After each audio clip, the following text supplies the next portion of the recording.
একটি নবজাতকের পুষ্টির একমাত্র এবং সবচেয়ে ভালো উৎস হলো মায়ের বুকের দুধ। কিন্তু যেই মা শিশুকে এই পুষ্টি সরবরাহ করছেন, তার পুষ্টির দিকটা আমরা কতটা চিন্তা করি? এটা ঠিক যে স্তন্যদানকারী মায়ের কঠিন কোনো ডায়েটের প্রয়োজন নেই, তবে কিছু খাবার যোগ করলে উপকার তো রয়েছেই, আবার কিছু খাবার খেতে গেলে সতর্ক থাকতে হবে। আজকে আপনাদের সেগুলোই ব্যাখ্যা করব। প্রথমেই বলবো কোন খাবারগুলো যোগ করতে হবে।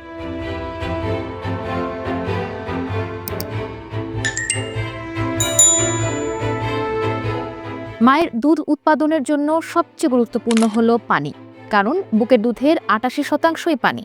তাই যুক্তরাষ্ট্র ও ব্রিটেনের গবেষকরা বলছেন, একজন দুগ্ধদানকারী মায়ের প্রতিদিন কমপক্ষে ১.৫ থেকে ২ লিটার পানি পান করতে হবে।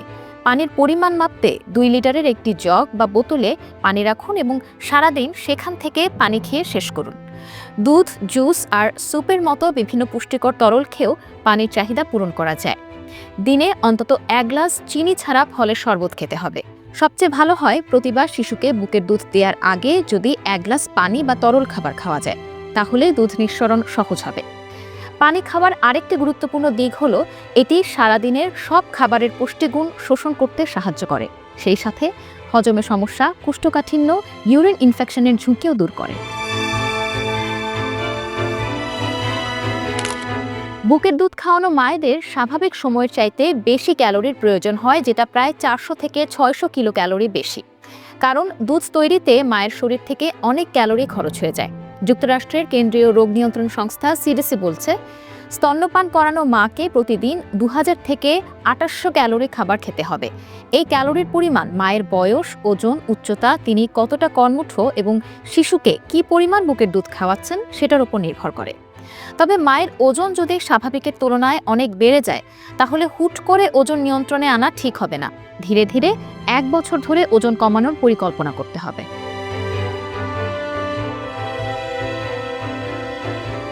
ব্রিটেনের স্বাস্থ্যসেবা বিভাগের তথ্য মতে, একজন প্রাপ্তবয়স্কা নারীর স্বাভাবিক অবস্থায় দিনে প্রোটিন লাগে ৫০ গ্রাম, আর বুকের দুধ খাওয়ালে লাগে ৭৫ গ্রাম, অর্থাৎ স্বাভাবিকের চাইতে ২৫ গ্রাম বেশি। এই প্রোটিন মায়েরা মাছ, মাংস, ডিম, ডাল, বীজ, বাদাম থেকে পেতে পারেন। প্রতিদিন ৩ বেলা আপনার প্লেটে এই খাবারগুলো রাখুন। দুধ বা দুগ্ধজাতীয় খাবারে প্রচুর প্রোটিন থাকে, এজন্য প্রতিদিনের ক্যালসিয়াম, ভিটামিন ও পানি স্বল্পতা পূরণ করতে প্রতিদিন ২ গ্লাস করে দুধ খেলে ভালো। তবে মায়ের যদি ল্যাকটোজ ইনটলারেন্স থাকে, অর্থাৎ দুধ সহজে হজম হয় না, গ্যাস হয়, তাহলে সয়া, কাঠবাদাম দুধ খেয়ে দেখতে পারেন। তবে সবচেয়ে ভালো চিকিৎসকের পরামর্শ নেওয়া। সিঙ্গাপুরের হেলথ প্রমোশন বোর্ডের তথ্যানুযায়ী বুকের দুধের ৫০% ক্যালোরি চর্বি থেকে আসে। সুতরাং স্তন্যপান করানো মাকে প্রতিদিন পর্যাপ্ত পরিমাণে আনস্যাচুরেটেড ফ্যাট খেতে হবে। আনস্যাচুরেটেড ফ্যাট হলো যেই ফ্যাট স্বাভাবিক তাপমাত্রায় জমে যায় না। এই ফ্যাট মাছ, মুরগির মাংস, ডিম এবং বাদামে পাওয়া যায়। ফ্যাট বা চর্বি শিশুর মস্তিষ্ক এবং চোখের বিকাশে গুরুত্বপূর্ণ ভূমিকা রাখে।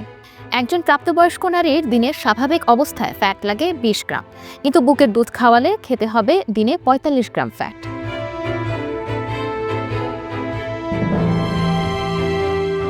মায়েদের কর্মদক্ষতা ও শক্তি ফেরাতে এবং শিশুর শারীরিক বিকাশে শর্করা জাতীয় খাদ্য বেশ প্রয়োজন।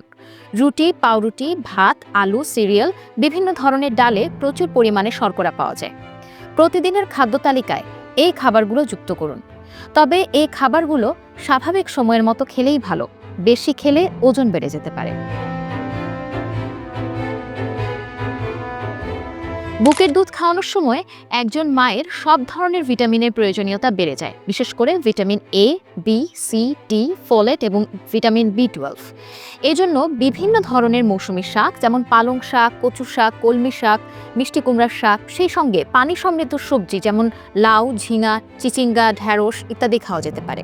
আরও যোগ করতে হবে মৌসুমী ফল বা ফলের জুস, যেমন কলা, পেঁপে, পেয়ারা, বেল, আম, জাম, কাঁঠাল।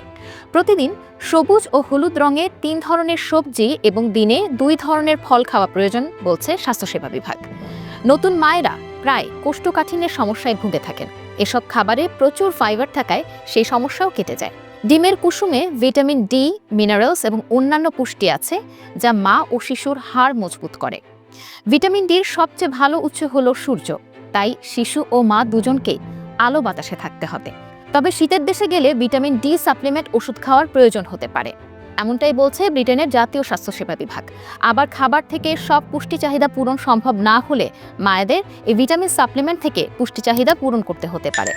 কোনো সাপ্লিমেন্ট বা ওষুধ সেবনের আগে চিকিৎসকের পরামর্শ নেওয়াই ভালো।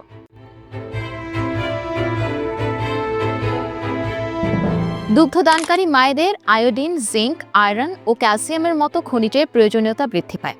দুধ, ডিম, দেশি মাছ, মাংস এবং আয়োডিনযুক্ত লবণে আয়োডিন পাওয়া যায়। এসব খাবারের পাশাপাশি দুধ, বাদাম এবং মটরশুঁটি জিঙ্ক ও কোলিনের বড় উৎস।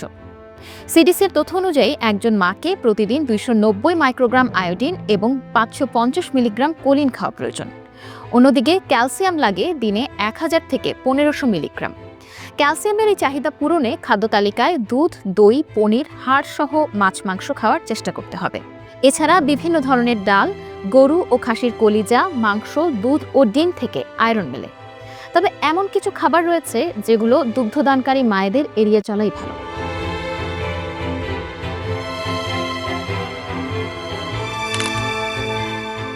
যুক্তরাষ্ট্রের হেলথলাইন জার্নাল এবং কেন্দ্রীয় রোগ নিয়ন্ত্রণ বিভাগের তথ্যমতে মায়ের দুধের মাধ্যমে ক্যাফিন অল্প পরিমাণে হলেও মায়ের থেকে শিশুর কাছে যেতে পারে।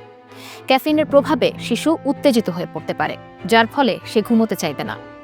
দিনে 1 থেকে 2 কাপ বা 300 মিলিগ্রাম চা বা কফি খেতে পারেন একজন মা, কিন্তু তার বেশি নয়। কোমল পানীয়, এনার্জি ড্রিঙ্ক এবং ডার্ক চকলেটেও ক্যাফিন রয়েছে।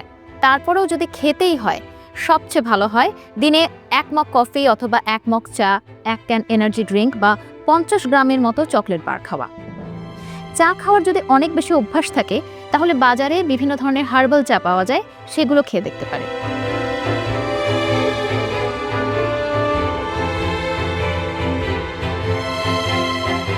মায়ের যদি কোনো খাবারে অ্যালার্জি থাকে, যেমন দুধ খেলে যদি পেট ফেঁপে যায় কিংবা চীনাবাদাম খেলে মুখ ফুলে যায়, বেগুন খেলে মুখ চুলকায়, এসব খাবার পুষ্টিকর হলেও না খাওয়াই ভালো। তবে অ্যালার্জি না থাকলে খেতে কোনো বাধা নেই বলছেন পুষ্টিবিদরা। সামুদ্রিক মাছ প্রোটিনের একটি চমৎকার উৎস এবং স্তন্যপান করানো নারীদের জন্য প্রয়োজনীয় ভিটামিন এবং খনিজ রয়েছে এতে। তবে সামুদ্রিক খাবার কোনগুলো খাচ্ছেন, কী পরিমাণে খাচ্ছেন, সেটার উপরেই লাভ ক্ষতি নির্ভর করে। যেমন সমুদ্রের বেশিরভাগ মাছে কিছু পরিমাণ হলেও পারদ থাকে, যা মাছের মাংসে জমা হয় এবং মায়ের দুধের মাধ্যমে শিশুর কাছে চলে যেতে পারে, যা শিশুর মস্তিষ্ক এবং স্নায়ুতন্ত্রের ওপর বিরূপ প্রভাব ফেলতে পারে। এমনটাই দাবি ব্রিটেনের স্বাস্থ্যসেবা বিভাগের। তবে সপ্তাহে 2 থেকে 3 বেলা 4 আউন্স করে মাছ খেলে কোনো ক্ষতি নেই। স্তন্যদানকারী মায়েদের অতিরিক্ত তেলে ভাজা ও মশলাযুক্ত খাবার না খাওয়াই ভালো। খাদ্যবাহিত রোগের সংক্রমণ এড়াতে পরিষ্কার পরিচ্ছন্নতা বজায় রাখা, স্বাস্থ্যবিধি মেনে চলা, সেই সঙ্গে দুধ, ডিম, মাছ, মাংস এগুলো ভালো করে রান্না করে খাওয়ার পরামর্শ দিয়েছেন পুষ্টিবিদরা। অনেক মা রান্নার ঝামেলা এড়াতে প্রসেসড ফুডের দিকে ঝোঁকেন, কিন্তু চিকিৎসকেরা বলছেন বাচ্চাকে স্তন্যপান করান এমন মায়েদের প্রসেসড ফুড থেকে দূরে থাকাই ভালো। গর্ভাবস্থায় এবং বাচ্চার জন্মের পর মদ, ধূমপান, পরোক্ষ ধূমপান, পান বা তামাক জাতীয় পণ্য গ্রহণ থেকে দূরে থাকতে হবে। এসব শিশুর বিকাশে প্রভাব ফেলতে পারে। এদিকে শিশুকে দুধ খাওয়ানো মায়েদের যে কোনো ওষুধ খাওয়া, কসমেটিক্স পণ্য ব্যবহারের আগে অবশ্যই চিকিৎসকের পরামর্শ নিতে হবে। মায়ের শরীর অপুষ্ট থাকলে, সর্দি জ্বর হলে, পেটে গ্যাস হলে, ঘুম কম হলে তার পরোক্ষ প্রভাব পড়বে তার শিশুর উপর। তাই মায়ের যত্ন নেওয়া অনেক জরুরি। মায়ের খাদ্যাভ্যাসের কারণে শিশুর কোনো সমস্যা হচ্ছে কিনা জানতে খেয়াল করুন।